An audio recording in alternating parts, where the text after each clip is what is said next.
Most people will never say it to your face. But when you get older, there are things you do that quietly make others feel uneasy. Not because you mean harm, but because habits left unchallenged begin to rot the energy around you.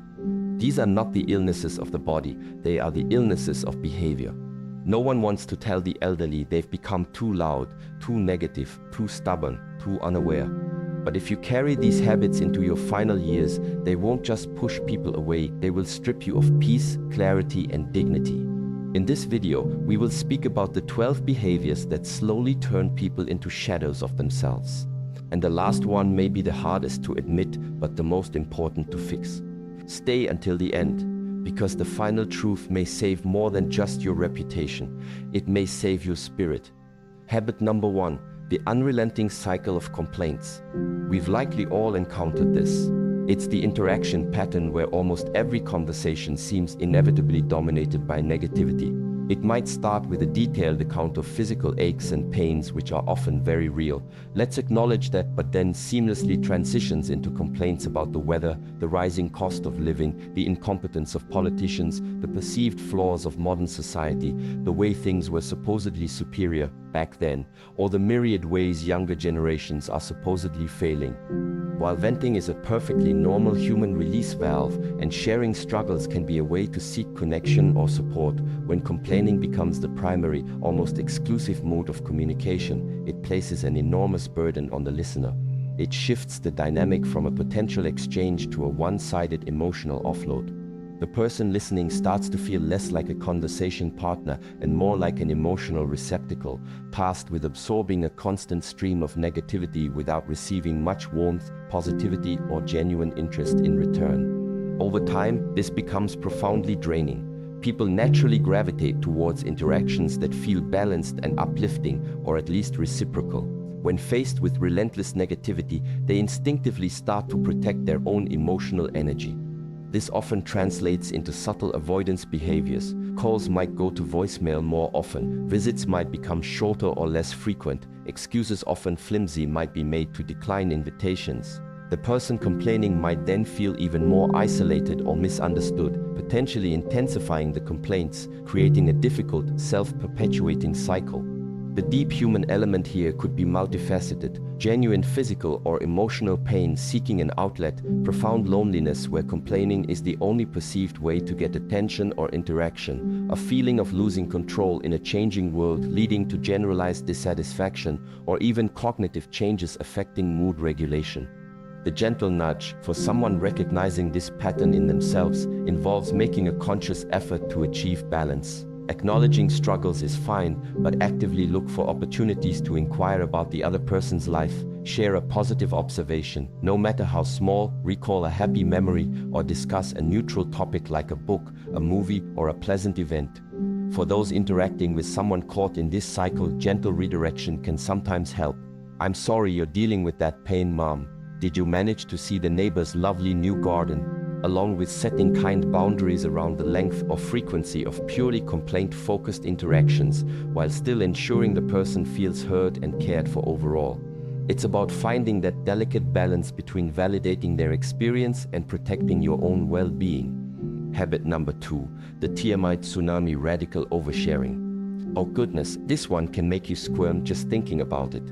This is the tendency to share excessively graphic or deeply personal information in inappropriate contexts, or with people who haven't earned that level of intimacy.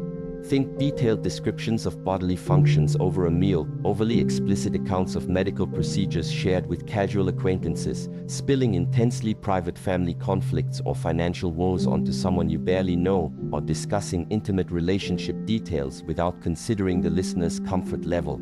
Social boundaries seem to dissolve, and the listener is suddenly privy to information they never asked for and likely feel deeply uncomfortable hearing. It violates unspoken social contracts about privacy and appropriateness, putting the listener in an awkward position where they don't know how to react. Showing disinterest feels rude, but engaging feels intrusive. This isn't just about being chatty, it's about a fundamental lack of filtering or awareness of social cues. The human reasons behind this can be complex. Sometimes, cognitive changes associated with aging can indeed affect impulse control and social filtering mechanisms. For others, a shrinking social circle might lead to a feeling of desperation to connect, causing them to unload everything onto whoever is available, mistaking information dumping for intimacy building. It could also stem from a lifetime pattern of poor boundaries, simply amplified by age or changing circumstances. Or perhaps it's a misguided attempt to shock or gain attention, born from feeling invisible or unheard. The gentle nudge here involves cultivating greater self-awareness about context and audience. Before launching into a highly personal story, pause and ask, is this the right time, the right place, and the right person for this level of detail? Practice reading the room. Notice if people shift uncomfortably, avoid eye contact, or try to change the subject. These are cues. Save the most intimate details for trusted confidantes, family members who are directly involved, or appropriate professionals like doctors or therapists. Learning to gauge social comfort levels is a skill that remains crucial throughout life. For listeners caught in a TMI moment, gentle redirection. Wow, that sounds like a lot to handle. On a different note, did you see? Or setting a polite boundary. Perhaps we could talk about something a bit lighter right now. Might be necessary, though admittedly difficult to do in the moment without causing offense. Habit number 3, a noticeable decline in personal hygiene. This is an exceptionally sensitive area, perhaps the most delicate on the list, but it's crucial to address because its impact is so immediate and profound. We're talking about consistent issues like noticeable body odor, persistently unwashed or stained clothing, poor oral hygiene leading to bad breath, visibly dirty hands or fingernails, or generally unkempt hair and appearance beyond just a casual bad day. When basic hygiene standards slip significantly, it creates an almost visceral barrier to closeness. People are naturally hesitant to get physically near someone who smells unpleasant or appears unclean.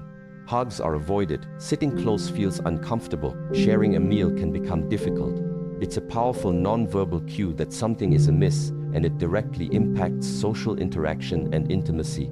The reasons behind this are often far more complex than simple laziness or lack of care. Mobility issues can make bathing or showering difficult or even dangerous. Depression or apathy can severely sap the motivation needed for self-care routines. A diminished sense of smell, common in aging, means the person might genuinely be unaware of body odor. Cognitive decline, like dementia, can lead to forgetting hygiene practices or how to perform them. Financial constraints might limit access to laundry facilities, soap, or dental care. Sometimes it's a combination of these factors, leaving the individual unable to manage personal upkeep alone. Approaching this requires immense sensitivity and compassion. If you notice this in a loved one, try to understand the potential underlying causes before jumping to conclusions. Frame concerns around health and well-being, not just appearance. Mom, I'm a bit worried that it might be getting harder for you to manage showering safely. Could we look into getting a shower seat or maybe some help? Offer practical assistance, respectfully help with laundry, schedule a dental appointment, gently suggest a bath or shower. Criticizing or shaming is deeply counterproductive and hurtful. If someone suspects they might be struggling with this, reaching out for help is a sign of strength, not weakness. Confide in a trusted family member, friend, or doctor. There are often aids, adaptations, or support services available that can make a huge difference in maintaining dignity and well-being. This habit, more than many others, often signals a need for support and intervention rather than judgment. Habit number 4, the conversational monopolist. This is the person who dominates every conversation, turning dialogue into a monologue. They might interrupt frequently, cutting others off mid-sentence, often not even realizing they're doing it. The conversation consistently revolves around their own experiences, their opinions, their past, their problems. They might repeat the same stories or anecdotes multiple times, sometimes even within the same conversation, seemingly unaware they've just told it. Critically, they rarely ask questions about the other person's life, thoughts, or feelings, or if they do, they quickly pivot back to themselves before the other person can fully respond. Being in a conversation with a monopolist feels deeply unsatisfying and often frustrating. The other person feels invisible, unheard, unimportant. Conversation is inherently relational. It requires give and take, listening as much as speaking. When one person hogs the floor, it shuts down that vital reciprocity. The listener eventually disengages mentally, nodding politely while planning their escape, or they start avoiding interactions altogether because they know they won't get a word in edgewise. There can be several factors contributing to this. Significant hearing loss can make it hard to follow conversational flow and pick up on cues for when it's appropriate to speak, leading to unintentional interruptions. Memory issues, common with aging, can certainly cause story repetition. Sometimes, as people age and perhaps feel their social relevance waning, they might overcompensate by asserting their experiences and opinions whenever they get a chance, trying to reclaim a sense of importance or share accumulated wisdom. Loneliness can also play a role, where the sheer excitement of having someone to talk to leads to an overwhelming flood of words. The path towards more balanced conversation involves consciously practicing active listening. This means paying attention not just to the words, but also to the non-verbal cues of the speaker, waiting for them to finish their thought before jumping in, and asking follow-up questions that show genuine interest. For the person prone to monopolizing, it requires a deliberate effort to pause, to invite the other person's perspective. What do you think about that? Or, how have things been with you lately? And to truly listen to the response. It might even help to mentally track if you've told a particular story recently to avoid excessive repetition. For listeners, gently interjecting, "If I could just jump in for a second," or explicitly asking to share something, "I'd love to tell you about what happened to me the other day," can sometimes help reclaim some conversational space, though persistence might be needed. Habit number 5. The unsolicited advice barrage and constant criticism. This habit manifests as a relentless stream of opinions and directives, usually aimed at younger generations, about how they should be living their lives. It covers everything: how to raise their children, manage their finances, pursue their careers, maintain their homes, even what they should eat or wear. This advice is typically offered without being asked for, and often comes laced with criticism, implying the recipient is doing things wrong. It frequently stems from the older person's own experiences and values, which may be outdated or irrelevant to the current context, yet it's delivered as absolute truth. The impact of this is often resentment and friction. Being constantly told what you're doing wrong, especially by someone whose life experience might be decades removed from your current reality, feels condescending and dismissive. It undermines the recipient's autonomy, intelligence, and capability to navigate their own life. It can strain relationships, particularly between parents and adult children, creating a dynamic where the younger person feels perpetually judged and inadequate, leading them to share less and less about their lives to avoid the inevitable critique. The underlying motivation is often well-intentioned, albeit misguided. The older person genuinely believes their experience gives them valuable insights, and they want to help their loved ones avoid mistakes or achieve success.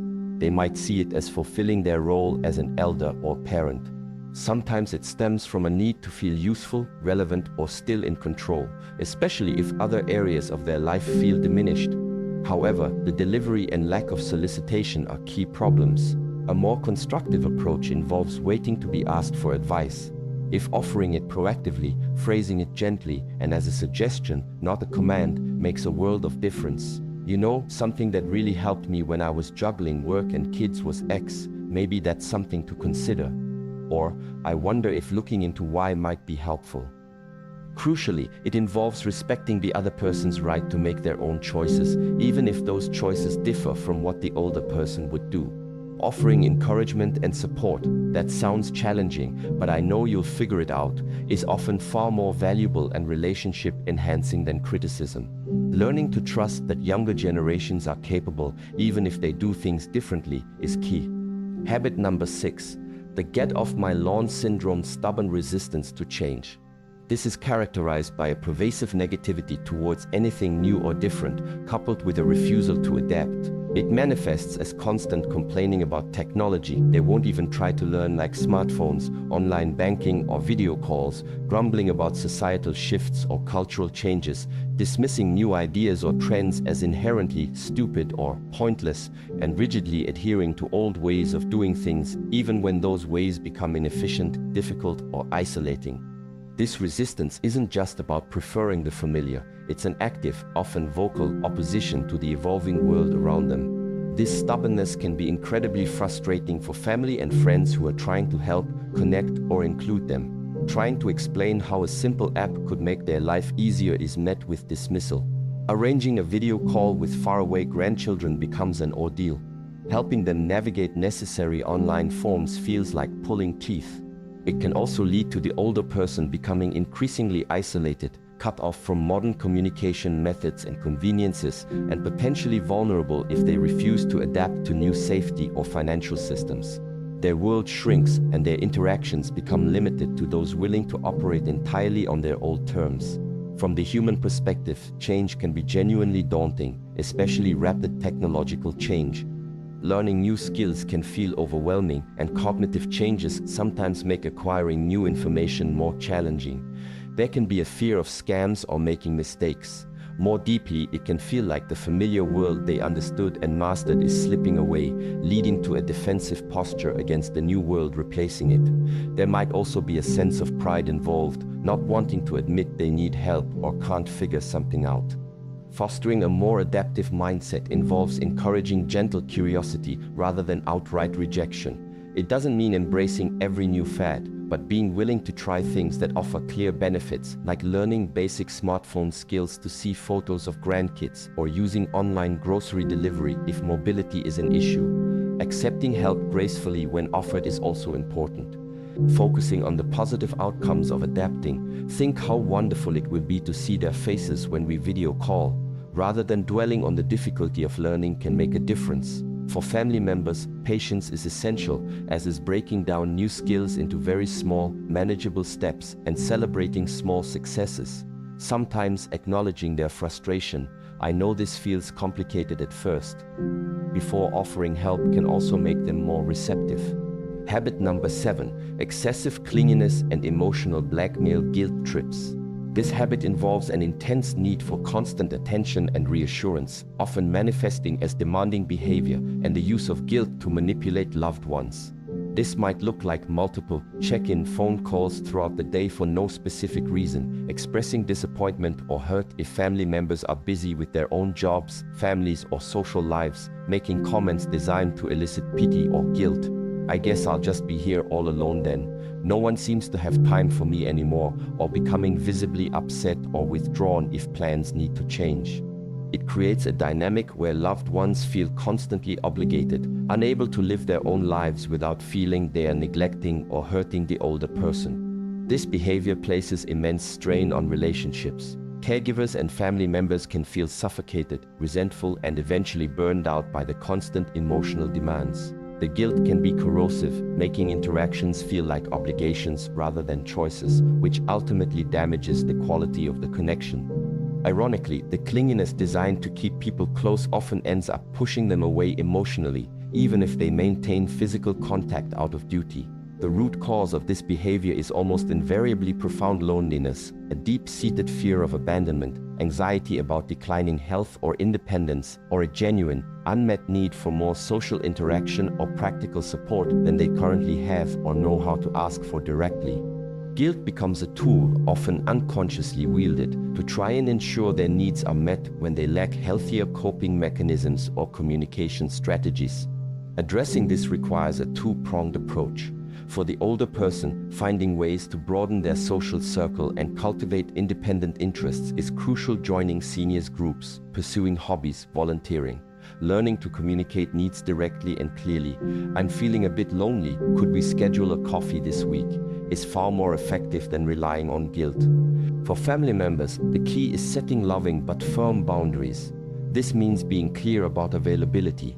"I can talk every evening at 7, but I can't take calls during my workday." Scheduling regular, dedicated quality time which can reassure the person and alleviate some anxiety, and resisting the guilt trips without becoming defensive or dismissive. "I understand you're disappointed I can't come over tonight, Mom, but I already have plans. I'm looking forward to seeing you on Saturday." Helping them connect with community resources or peer groups can also alleviate some of the pressure on the immediate family. It's about ensuring their needs are met in sustainable ways without sacrificing the well-being of the caregivers.